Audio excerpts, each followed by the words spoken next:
Never ever sell a property. Investments are meant to be held forever. That's what we taught. That's what my plan was. But sometimes selling a property could be the smarter choice. I've built a portfolio of 20 properties now, and I'm considering selling 3 of them, and that's what I want to talk about. So in this video, I'm going to explain how to know when it's time to sell a bad property so that you know exactly when to hold or when to let it go.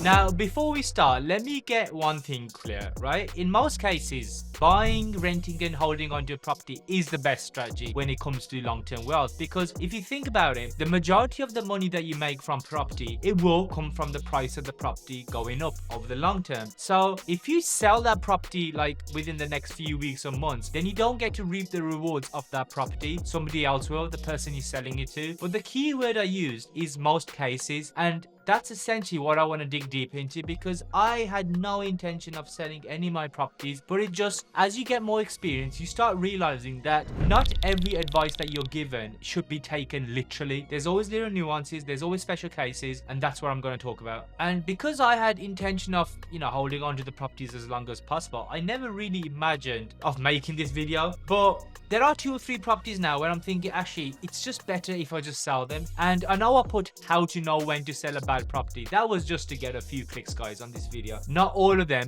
are for a bad reason, but they're valid reasons. Okay, so just remember that. And each property has its own reasons, and that's what I want to talk about. And it's like, at what point do you think actually property, it needs to be sold? We'll get back to the video in a few seconds, but 70% of you watching this video aren't subscribed to my channel. Please do me a favor and hit the subscribe button and buy more properties in the next few months. I'll be sharing everything so you can learn from my mistakes for free.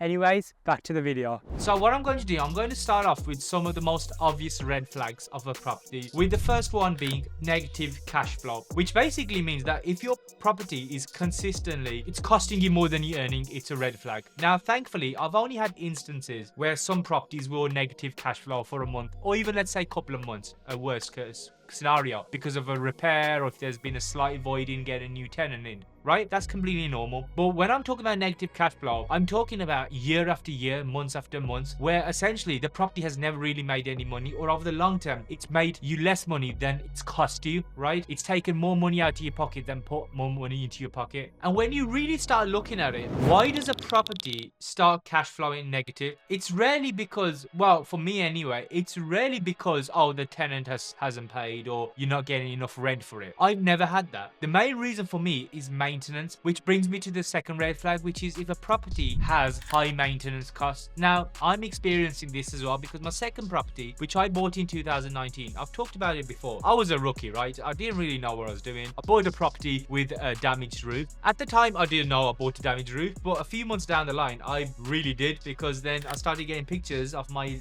letting manager, who basically started sending me pictures of leaks everywhere in the house. And then obviously that drew my attention, and it was quite obvious once we started getting checked out that I had a damaged roof. Now, that damaged roof has cost me £12,000 to replace. No one likes losing £12,000, but even then I paid for the roof replacement. I thought, okay, I've got a brand new roof now. Now this property, we're starting off on a clean slate. But even after the roof, if you just isolate the roof issue, there's always something with that property. Sometimes there's a minor leak. Even though these things are minor, they'll cost you £50, £50, £100, and as you start adding these up, at the end of the year, you're like, I've hardly made any money with this. And that happened to me for the second year or so of owning the property, and now it's happened again. So that property overall, it doesn't really make me money. And then I thought, okay, it hasn't really made me money in cash flow. It's appreciated because the price of the property has gone. I'm like, I'll just hold on to it. But if that is the case, I'm in a better position now where I can just sell that property and make a better return elsewhere. And I still keep thinking, yeah, it's not a good situation to be in, but hopefully, the prices will continue to go up. But in the grand scheme of things, I know I can use that money, sell the property, and get a better return elsewhere, because I've done this multiple times now. And these little niggles that I've talked about, they seem to be happening pretty much every other month, to the point where I'm like, okay, it's time for me to move on from this property. And look at it, this property property has gone up in price, right? It has appreciated. What if I had purchased a property in a low growth area? And that's another reason. If the property's value hasn't increased over time, you think there's no sign of future growth, or that particular area has had its growth, then it might be time to move on from that property as well. It might be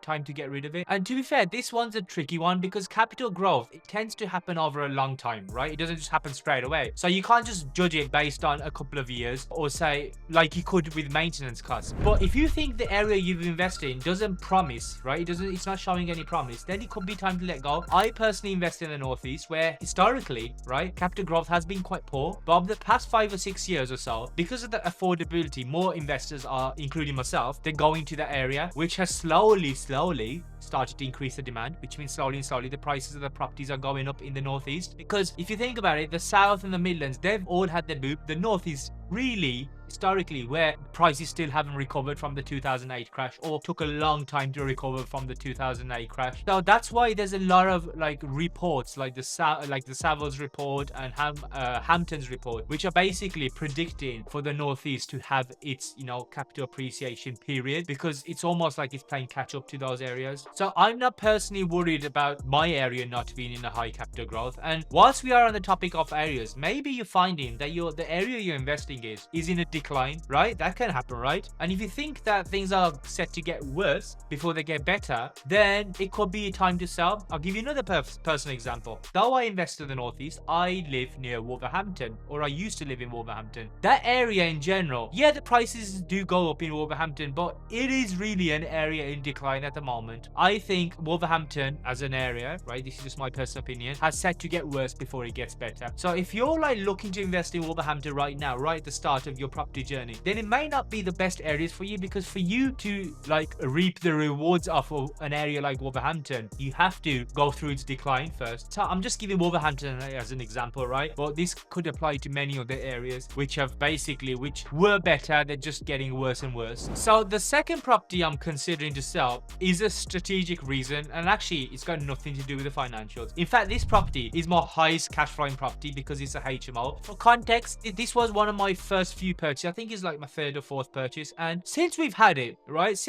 no word of a lie, overall we're averaging around £1,200 net cash flow, so after all your costs, every single month. So if you look, I'm generating around close to £15,000 a month in profit, a year, in profit from that HMO. So why do I want to get rid of that? And this property is in Lancaster, right? It's HMO that we converted. At the time when I bought it, at the time when I started on my property journey, I was all over the place. I didn't have any strategy. I was like, you know what, I'm gonna buy a buy-to-let here, HMO there, wherever the numbers work, basically. But as you get more experience, you start realizing that actually that's not the best way of investing in property. You have to, kind of have your investment patch, and my investment patch is now the Northeast. So as a result, most of my properties, except for 2, so 18 of my properties now are in the Northeast. There's only 2 properties that fall outside of the area, and one of them is that HMO in Lancaster. So even though I have a student HMO in Lancaster performing really well, I'm considering selling it, as crazy as it sounds, because as I continue to grow my portfolio in the Northeast, because I know the area now, it works for me, those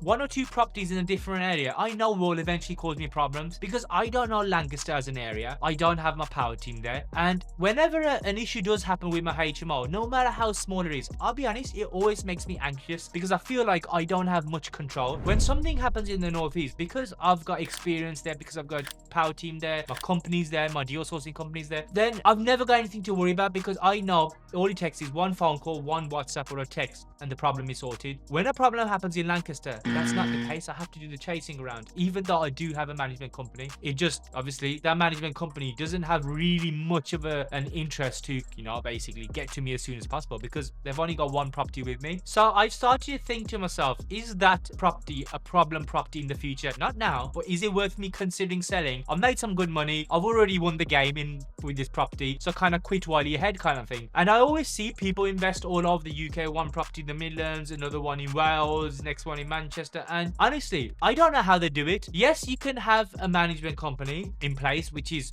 what I have for my HMO as well. But there's something so much more powerful in having all your properties or most of your properties in one area. And then to go one step further, how I'm thinking is that, okay, let's say I do want to sell my portfolio in say 20 years time. It would be much easier for me to sell a portfolio if all the properties were in one area rather than scattered around the country. So you have to think about your exit plan as well. So I'd say 70% of the reason why I want to sell that property is because yes, it's in a different location, no matter how stupid that sounds, but 25% of that is also because it's a HMO. Now, I have nothing against HMOs, right? They can be very profitable. I know this myself, and they make a lot more money than my buy-to-lets, where I'm netting around with a HMO £1,000, a buy-to-let £250. But I just love simplicity. I love predictability that a buy-to-let gives me. I always do think to myself that if I had instead of a HMO in Lancaster, if I had a buy-to-let, would I be less likely to sell it? And I do think yes, because apart from it being, in a different area, it's also a HMO, which also has a lot of variables, a lot of moving parts. It's not as simple and predictable. So yeah,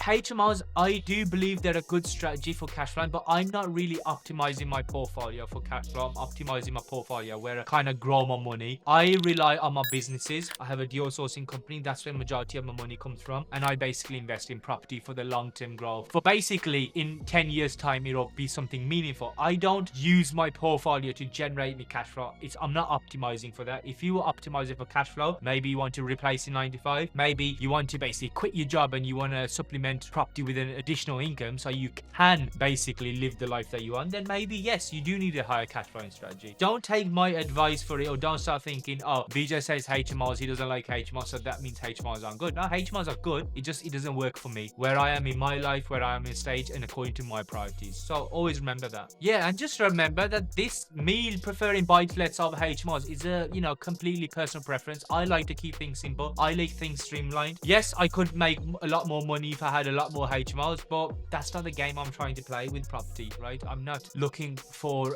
immediate cash flow from it. My time spent, if it is better in my businesses where I can make more cash flow. Okay, if cash flow is my priority, then yeah, I'd buy more HMOs. So the final property I'm considering selling is also in another area, this time in my hometown in the Midlands. And being outside my investment area of the Northeast only really has a 20% influence for this particular property, right? For the HMO, it was a lot more. The reason why I'm considering this property in the future is because of the opportunity cost. So this property was my very first property I purchased back in 2013. It was a new build. Again, I had no idea what I was doing. I just bought it. It's gone up in value, it's made me money, but it took a while for it to do that, right? Because it being a new build, it has never really generated the returns I could get in the Northeast. Across my portfolio, for context, my average ROI based on cash flow only, not appreciation, is 15 to 17% on average across the whole portfolio, depending on which quarter. It's never really gone less than 15%. It's never really gone higher than 17%. If it does, it's only by a few points. But this buy-to-let, this brand new build in the Midlands, has generated at maximum a 6 to 7% ROI. So again, naturally I'm thinking I can confidently say that I could get a 15% ROI elsewhere, an area which I understand. So I'm like, why not sell that property again, quit on a high, and reinvest that money into other properties? Not only will it generate more returns, that's one fold, but it's also gonna be in my chosen area. So it's like killing two birds with one stone. And that's the thing, this kind of decision of the opportunity cost can only come with experience, right? Because for me to be confident that I can sell this property and make a more return, I need to have done this enough times to be able to do it. And again, I've done this like over 15 times now. We have sourced and sold over 150 properties for our clients as well in the past 12 months. We know what kind of returns they get, so I can confidently say that 15% is very realistic, even if worse comes to worse kind of thing. So yeah, you tell me, if you know you could confidently say you've got enough data, you've got enough information to say that yeah, it's most likely that you will get 15% if you sell this property, would you do it? Most likely. So those are the reasons why I'm considering selling some of my properties. I haven't made my mind up for any of these properties, honestly speaking, but if you ask me which is the most likely I'm going to sell first, it has to be the HMO, because again, it just does not align with my goals, which is it's not in the Northeast, it's not a buy-to-let. Like, those two reasons are big enough for me. Plus, I've made enough money from that property, bit on a high. For you, the reasons of selling could be completely different, and that's it. Don't take this video as gospel. It was just to get you thinking. Have you got any properties where it's time to let go? That's all this video is there, just to get you thinking. So apart from my first property being a brand new build, I made plenty of other mistakes with it. And if you want to avoid making the same mistakes and save yourself thousands of pounds in the process. I'm going to pull up a video called My £120,000 First Property Mistake. Go watch that, subscribe to this channel, and I'll see you soon.